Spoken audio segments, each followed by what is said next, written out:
बिर्डीकर आता आपल्या हक्काच्या घरात आलेत. असेच काही कुटुंबीय त्यांच्या नवीन घराचा सगळा लेआउट बघायला आलेले आहेत. कसं वाटलं नवीन घर? किती आनंद आहे? खूप खूप खूप आनंद आहे.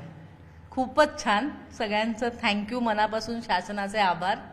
आणि अतिशय सुंदर, म्हणजे शब्दात व्यक्त नाही करू शकत आहे इतकं छान वाटतंय. गेली अनेक वर्ष तुम्ही ज्या बिल्डीत राहत होत्या तिचं स्वरूप आता बदललंय. टोलेजंग 40 मजली इमारत आहे, त्यातही तुम्ही संसार केला होता. आता या घरामध्ये येताना काय भावना? सेम जॉईंट कुटुंब आहे, जे तिकडनं आम्ही इकडे आलो. फक्त मोठ्या भवीत सगळ्या फॅसिलिटीज आणि हे सगळं मिळाल्यामुळे अजून छान वाटतंय. पुढची पिढी सुद्धा आता याच घरामध्ये येणार आहे. खरं तर अनेक वर्षांचा संघर्ष बिडडीने बघितला. तुमचं कुटुंब कधीपासून बिडडीमध्ये आलेलं होतं आणि आता हा क्षण अनुभवताय? आमचं कुटुंब म्हणजे मी तर जन्मापासून बीडीडीमध्ये, माझा जन्म पण बीडीडीमध्ये झाला. माझे आजोबा गेले 80 वर्ष इकडेच राहत आहेत बीडीडीमध्ये.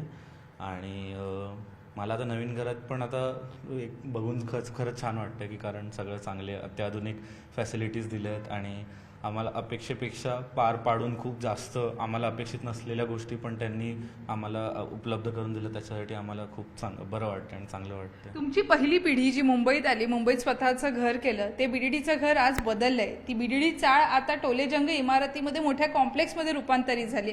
कसं वाटतं? मुळामध्ये पहिले जी रूम बीडीडी आहे ती भाड्याची होती, ही आता मालकीची होणार आहे. हा एक मुख्य फरक आहे. एरिया वाईज तर प्रचंड मोठा फरक आहे, त्याच्यात काही शंकाच नाही आहे. आणि अम्युनिटीज किंवा ज्या काही सुखसुविधा आहेत इथे ह्या अतिशय चांगल्या आहेत, आनंदी आहेत. म्हणजे आणखीन काही ह्याच्या व्यतिरिक्त व्यक्त करणं. काय काय अम्युनिटीज नेमक्या ह्या सगळ्या रहिवाशांना मिळणार आहेत?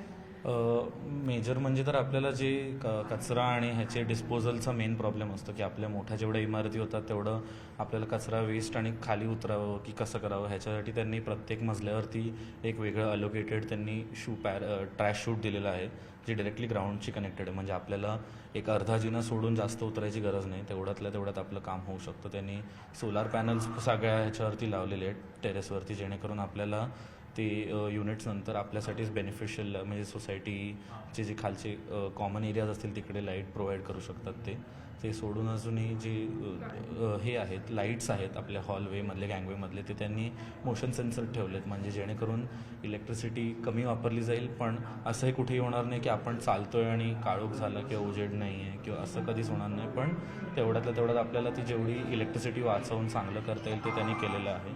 वेगवेगळे एवढ्या मोठ्या मोठ्या विंडोज आणि त्याच्याद्वारे आपल्याला व्ह्यू दिलेला आहे. प्रत्येक खोलीतनं जवळपास समुद्र किंवा ईस्टला असेल तर त्याच्यातनं सनराईज बघायची आपल्याला संधी आहे. तर ते खूपच आणि हे कारण अपेक्षित नव्हतं, कारण आपण नॉर्मल पार्किंग पण प्रत्येकाला एक एक दिलेलं आहे. ते तर खूपच बेनिफिशियल आहे, कारण आत्ताच्या सध्याच्या रिडेव्हलपमेंटमध्ये कोणालाही प्रत्येकी ईच एक पार्किंग मिळणं सध्या शक्य नाही. पण ते त्यांनी म्हाडा आणि ह्यांनी ताटाने करून दिलेलं आहे, त्याच्यामुळे आम्हाला फारच बरं झालं आहे ते.